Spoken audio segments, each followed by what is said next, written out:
Oi, pessoal! Recentemente eu viajei com a minha família de férias para os Estados Unidos. Nós fomos para Nova York e para Washington. E como um bom arquiteto, acredito que todos fazem isso, fiquei observando muitas coisas que eles têm lá que a gente tem um pouquinho diferente aqui. Então hoje eu separei 10 coisas que nós deveríamos aprender com os americanos no quesito arquitetura. Vamos lá? Para quem não me conhece, prazer, eu sou a Vanessa Finco e aqui no meu canal você tem várias receitinhas do meu dia a dia, além de projetos e dicas de arquitetura do meu escritório. Sejam muito bem-vindos! Já aproveite e deixe seu like aqui nesse vídeo, compartilhe com os seus amigos e se ainda não é inscrito aqui no canal, se inscreva. Vamos lá? O primeiro deles eles fazem muitas reformas. A gente consegue perceber em vários cantos da cidade eles reformando tanto coisas públicas quanto edifícios, lojas, enfim. Então eles ficam nessa constante renovação de fachadas, de prédios, eles ampliam, né, as lojas ou os edifícios também. E isso é muito legal, por quê? Porque eles estão em constante evolução. Eu sempre falo muito para quem me acompanha lá no Instagram, que a gente não pode se acostumar a reclamar das reformas. É muito comum uma rua estar fechada para a reforma do asfalto e a gente acabar reclamando. Algo que está sendo feito, né, pela prefeitura, pelo estado, na nossa cidade, e a gente dá aquela reclamadinha porque atrapalha um pouco na nossa rotina. Mas essas reformas, elas são muito boas para nós. Né? Quando a coisa começa a ficar muito velha, que não funciona mais, ela precisa de reparos. E antes mesmo dela ficar ruim, já seria bom fazer esses reparos, né? Para a gente não ter as coisas degradadas. Então, eu vejo que aqui no Brasil se espera muito, até se degradar muito, para ter uma reforma. E aí as pessoas precisam ficar utilizando aquele espaço de forma ruim, né, por muito tempo, até que é tomada uma providência para restaurar tudo aquilo. Então eu acredito muito nesses constantes reparos para que tudo fique melhor sempre, né? Tudo flua melhor de uma maneira geral sempre. A segunda coisa que nós deveríamos aprender com eles, na verdade é algo que eles utilizam muito lá e que a gente não utiliza tanto, é o uso de carpete. Eles usam muito carpete. Gente, tem carpete nas lojas, tem carpete no aeroporto, tem carpete nos hotéis.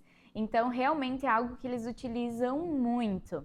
Aqui no Brasil, o carpete agora está começando a ser um pouco mais utilizado, principalmente em escritórios grandes, por exemplo, de advocacia. Já ouvi se falar muito no desconforto que as mulheres ficam caminhando o dia todo, né, com salto no escritório e fica aquele barulho constante que acaba prejudicando um pouco a concentração.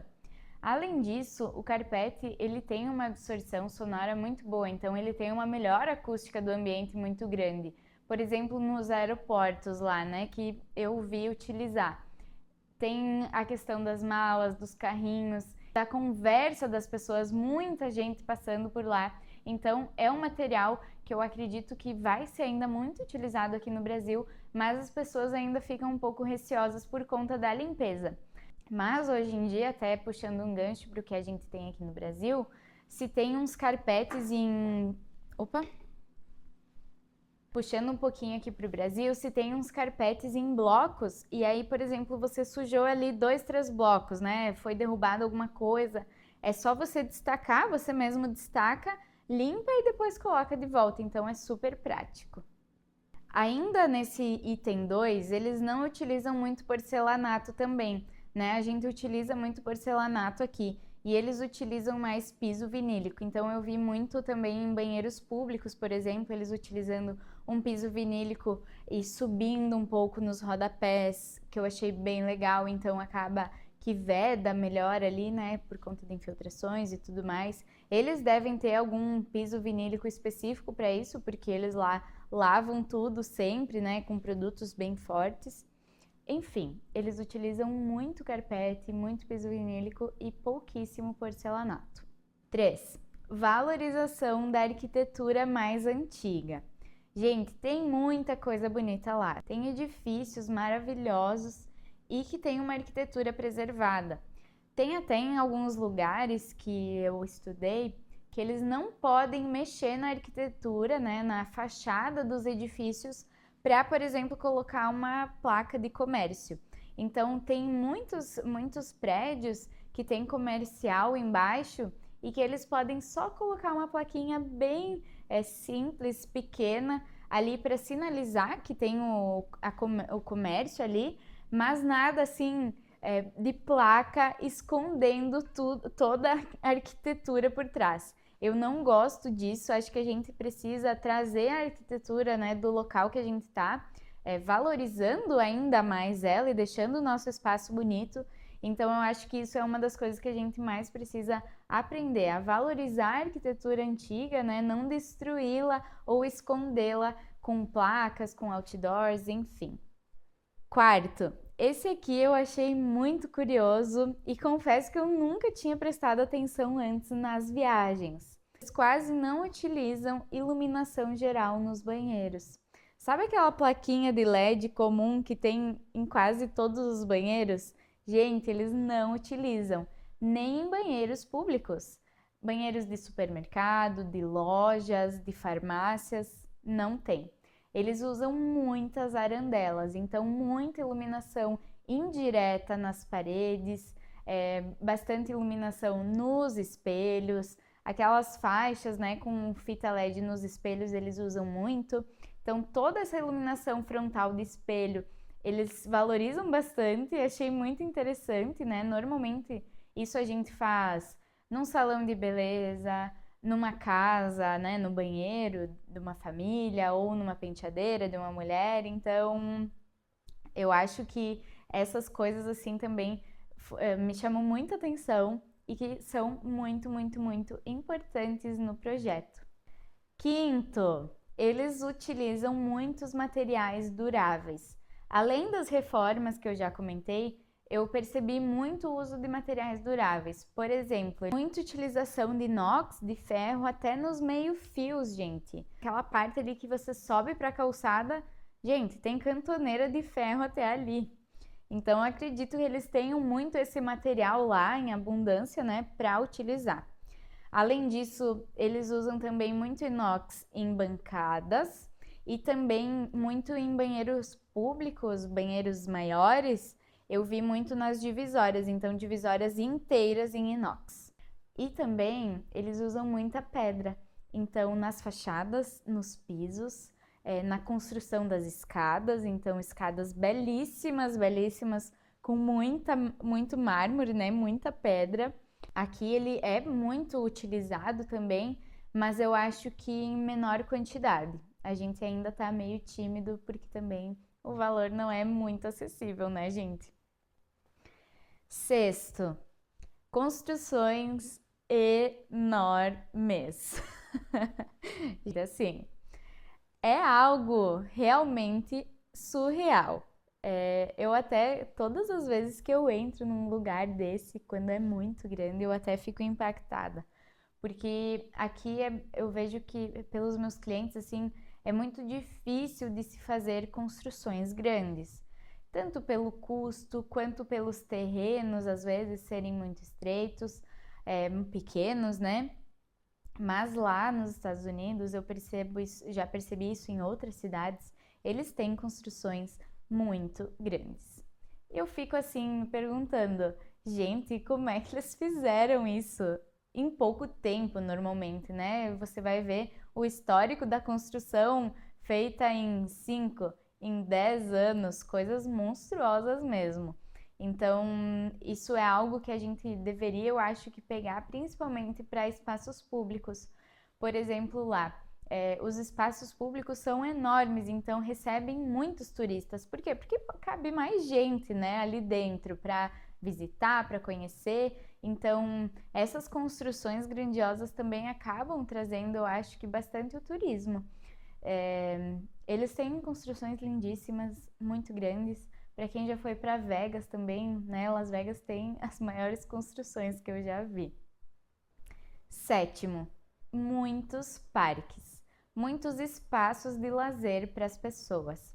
A gente pegou um dos dias de feriado deles lá e daí fomos visitar.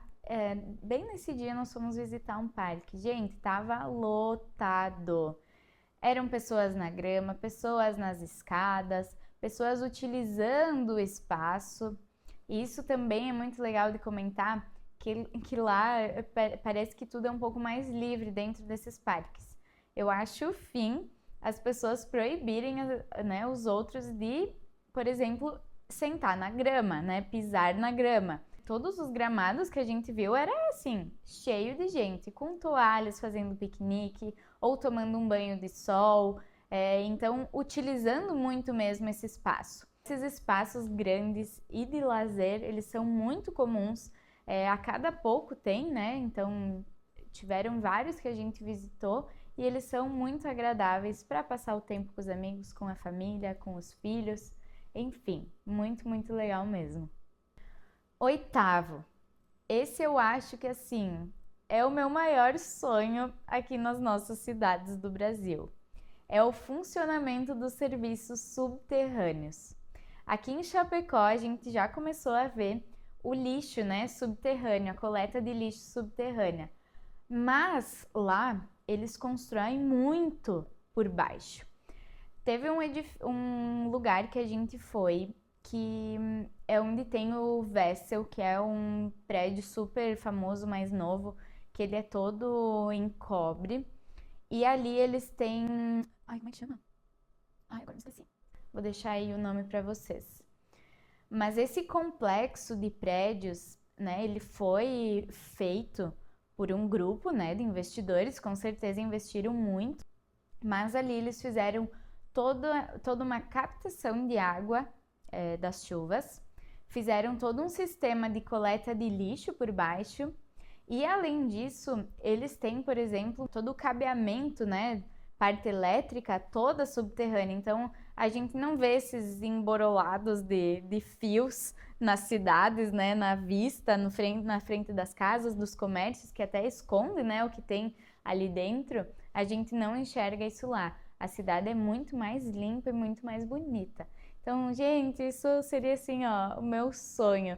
Eu sei que tá muito longe de acontecer, até porque é algo muito grande, né? Teria que ser mudado cidades inteiras. Mas eu vejo aqui na nossa região já alguns bairros adotando isso, alguns espaços novos da cidade adotando isso. Então, se Deus quiser, será uma tendência futura aí para as nossas cidades. Nono, coisas diferentes. Ah, óbvio, né? Outro país, Vanessa. Calma, gente. Coisas diferentes eu digo assim: uma loja diferente da outra, um monumento diferente do outro. Então, o que isso causa, né, nas pessoas que vão visitar, que estão ali conhecendo, por exemplo? As coisas vão chamando a atenção. Então, quando você acaba se identificando mais com uma coisa, você acaba entrando na loja, entrando no restaurante. Então, o que essas coisas diferentes nos causam? Causam isso, aproxima das pessoas que têm relação com aquilo, né, que se identificam com aquilo, e isso acaba tendo um resultado muito positivo, né? As coisas não são iguais. Então, você vai lá, é um restaurante diferente do outro. Mesmo se for de comida italiana, é um diferente do outro. Ah, você vai numa loja de roupa de esporte, é uma diferente da outra. Elas não têm assim, ó, quase nada parecido. Talvez os produtos um pouco parecidos, mas a loja em si é sempre uma grande experiência. Tem muitas coisas bonitas, tem muitas coisas diferentes. Então, eu vejo que aqui às vezes a gente quer estar sempre na mesmice. Eu quero copiar a loja do fulano, eu quero o mesmo restaurante do ciclano, eu quero tal coisa que eu vi, que outro fez. Então, quando a gente acaba focando realmente naquilo, em fazer algo diferente, trazer algo novo, eu acho que fica muito positivo, principalmente para o consumidor, né? Para quem está chegando ali. Isso também a gente pode colocar nas nossas casas, né? Quando a gente faz algo bem personalizado, bem único, que é com a nossa cara, e não fica copiando ou vendo a referência do vizinho, as coisas saem muito mais autênticas e belas. Décimo e não menos importante, entrei um pouquinho em outra vertente, que é a valorização da cultura. Lá eles têm, gente, muitos monumentos históricos, né? A gente foi para Washington, então lá a maioria dos espaços para conhecer são monumentos históricos, coisas que marcaram, né, algum momento da história do país. E eu acho que a gente poderia sim puxar mais isso para cá.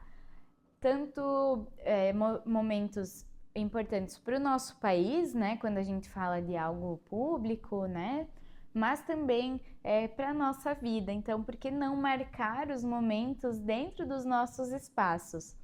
Tendo uma linha do tempo que conta a nossa história, ou guardando algumas coisas que a gente passou em um momento importante, então aquilo relembra e a gente acaba fazendo algo para relembrar aquilo. Porta-retrato com uma foto de um momento importante da nossa vida. Então, isso é um pouco cultural, né, desses monumentos, mas eles têm muitos. Eles valorizam muito essa história que eles têm, né? Eles constroem muitos museus. Então, por exemplo, o Museu do 11 de Setembro, né, do atentado de 11 de Setembro. Ele é uma mega obra, sabe? E com certeza rendeu muitos frutos após. Tanto culturalmente, porque as pessoas vão lá para conhecer o que aconteceu, conhecer a história, quanto para valorização daquele espaço ainda, né? Para eles terem um retorno com aquela tragédia, né? Claro que retornos financeiros não apagam o que eles viveram naquilo, mas aquilo é uma forma também de relembrar todas as pessoas que foram afetadas com aquele acontecimento. Então, essa valorização eu acho muito legal. Muito legal, os americanos têm muito disso. Vários museus, várias coisas que a gente visita lá é em memória de algum acontecimento ruim deles. Então, gente, espero que vocês tenham gostado desse vídeo. Para quem já visitou os Estados Unidos, com certeza já percebeu alguma dessas coisas. E para quem não visitou e quer visitar, pretende visitar, agora vocês podem cuidar desses pontos que eu falei aqui para vocês, porque realmente eu vi muito disso, né? Não foi uma ou outra vez. Eu vi um padrão, né, dessas 10 coisas que eu elenquei aqui. E se você lembrou de mais alguma coisa que a gente precisa aprender com os americanos, deixa aqui nos comentários que eu vou adorar saber e compartilhar com os outros isso.